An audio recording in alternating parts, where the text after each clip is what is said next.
Assalamualaikum warahmatullahi wabarakatuh.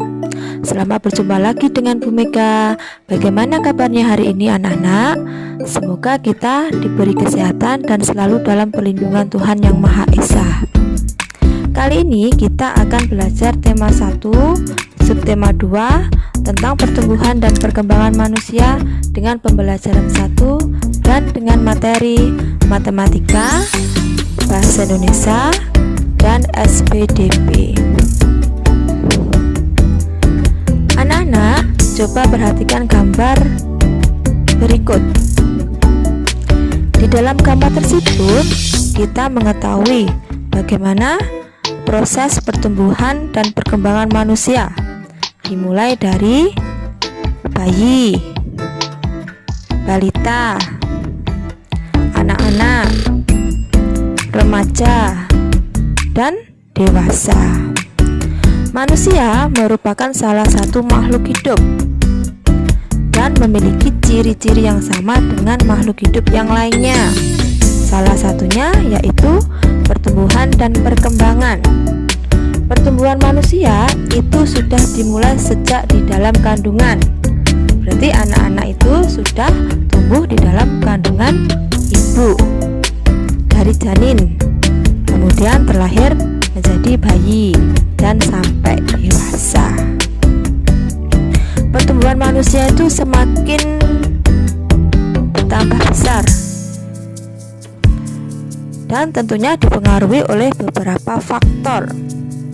Masih ingat faktor apa yang mempengaruhinya? Ya, salah satunya yaitu dengan makanan dan berolahraga. Tentunya perkembangan ini juga berkaitan dengan emosi dan pikiran manusia. Berarti semakin kita menuju ke arah yang dewasa, pikiran dan emosi kita juga akan semakin dewasa. Ketika dulu masih bayi, anak-anak masih suka menangis. Sekarang sudah masa anak-anak, masa kanak-kanak. Anak-anak tentunya tahu mana yang baik dan mana yang tidak untuk diri kalian. Coba perhatikan gambar Udin berikut ini. Apakah kamu dapat menemukan perubahan yang dialami Udin? Perubahan seperti apa ya? Coba diamati sebentar. Ya, di situ ketika Udin masih bayi, dia tidak bisa berjalan sehingga masih digendong oleh ibunya. Kemudian dia tumbuh menjadi balita dan bisa merangkak. Kemudian dia berkembang lagi dan tumbuh sehingga bisa berjalan. Tentunya anak-anak dulu juga seperti itu. Masih bayi, belum bisa berjalan sehingga masih digendong oleh ibunya. Kemudian mengalami pertumbuhan dan perkembangan, bisa merangkak dan berjalan dan hingga masa anak-anak sekarang. Coba perhatikan lagi gambar berikutnya. Perubahan apa ya yang dialami Udin sejak bayi sampai saat ini?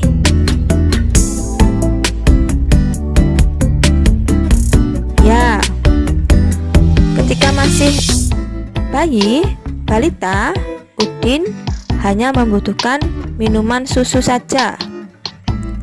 Namun seiring dengan pertumbuhan dan perkembangannya, tubuhnya memerlukan energi yang banyak yang diperoleh dari berbagai macam makanan.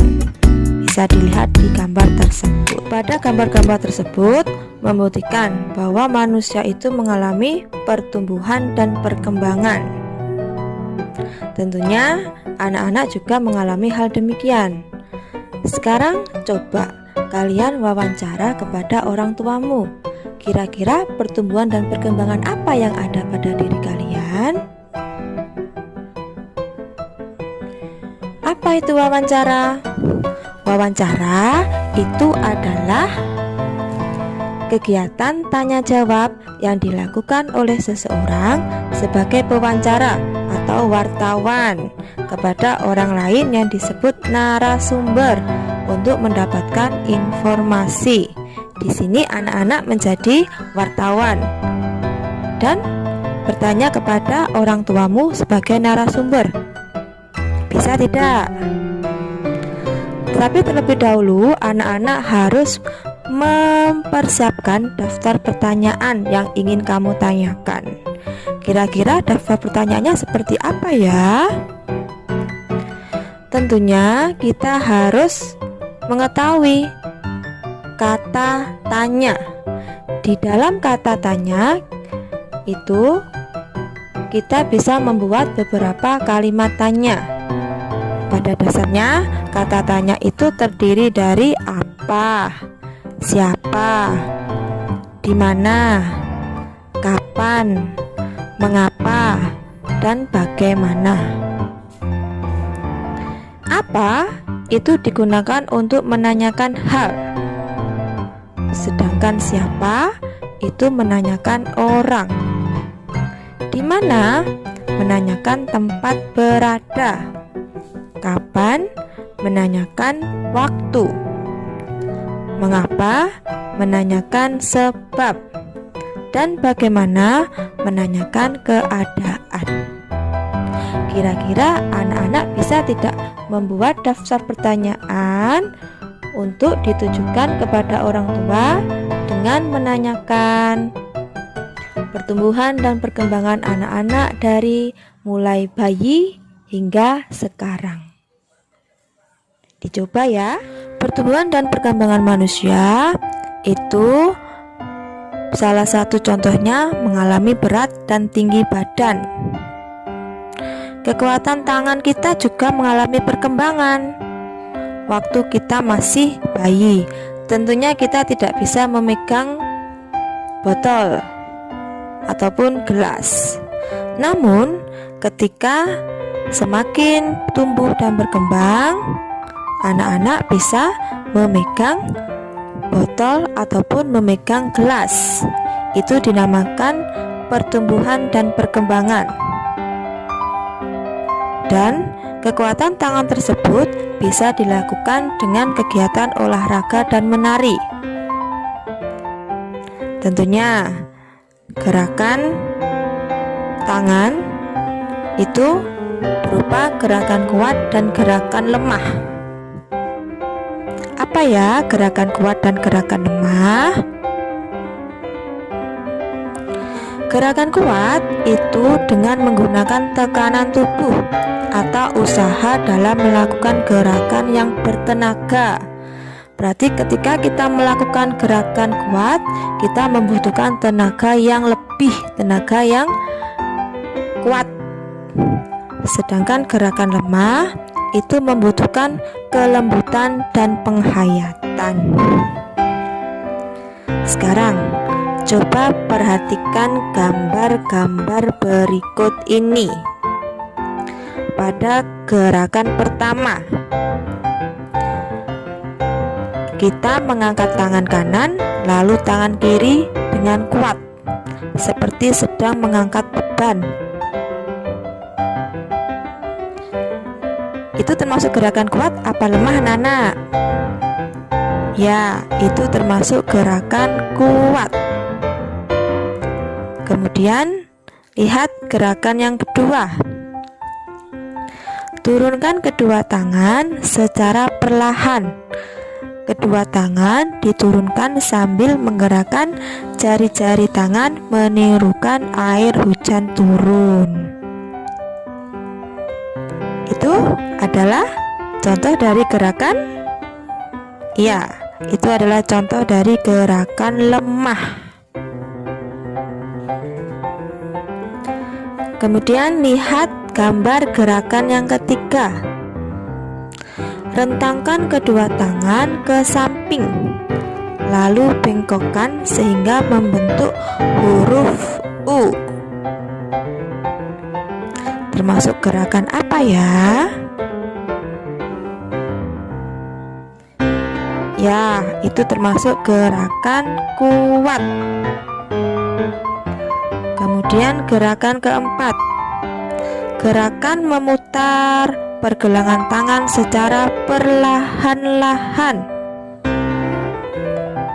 Berarti itu termasuk gerakan apa ya? Ya, itu termasuk gerakan lemah. Coba lihat gambar gerakan yang kelima. Acungkan tangan ke depan dengan kuat, lalu balikan kedua tangan dengan arah yang berbeda. Ya, itu termasuk gerakan kuat. Kemudian lihat gambar gerakan keenam, yaitu dengan bertepuk tangan, yang divariasikan dari gerakan lemah sampai kuat. Misalnya bertepuk dengan 2 jari, 4 jari, 6 jari, 8 jari, dan terakhir 10 jari. Itu adalah kombinasi gerakan kuat dan gerakan lemah. Kira-kira anak-anak bisa tidak mempraktekkan gerakan kuat dan gerakan lemah di rumah?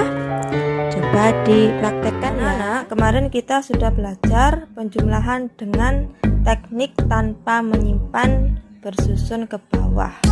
Kali ini kita akan belajar teknik menyimpan dalam penjumlahan. Apa itu teknik menyimpan?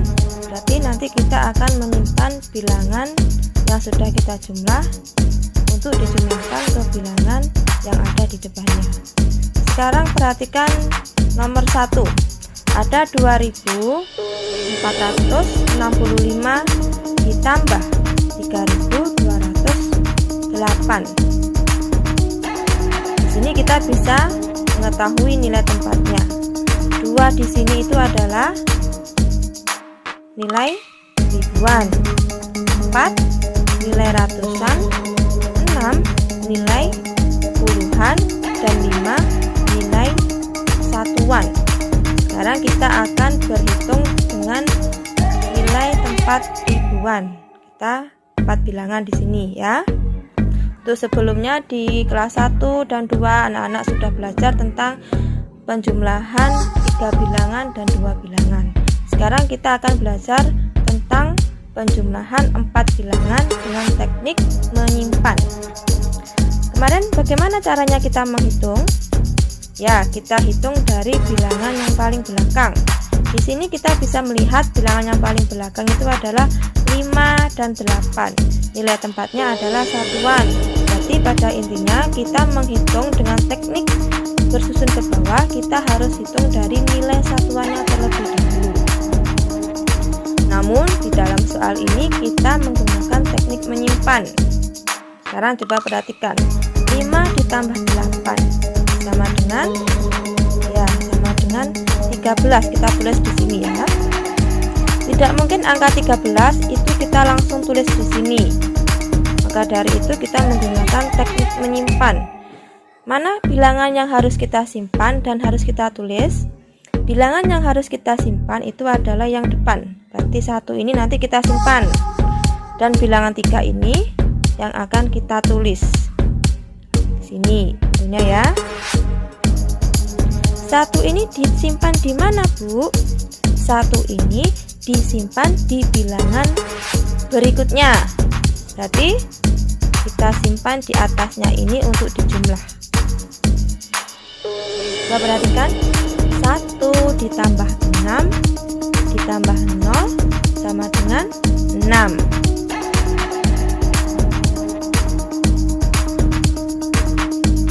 Sudah ada penyimpanan ya. Berarti kita lanjut.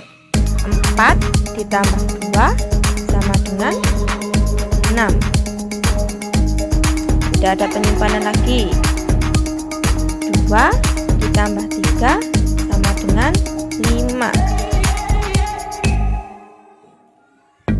Sekarang perhatikan nomor 2. Kita hitung sama-sama. 0 ditambah 9 sama dengan 9. Berarti di situ hanya ada satu bilangan 9. Kalau hanya ada satu bilangan tidak usah kita simpan, tulis langsung di sini. Beda dengan yang tadi, karena tadi 5 ditambah 8 sama dengan 13, ada dua bilangan, makanya kita simpan yang bilangan pertama dan kita tulis bilangan yang akhirnya. Ini kita tulis 3 dan 1 tadi kita tulis di sini. Itu dengan teknik menyimpan, karena di sini tadi 5 ditambah 8 sama dengan 13. Sedangkan 0 ditambah 9 itu 9, tidak ada bilangan lagi. Lanjutkan, 3 ditambah 1 sama dengan 4.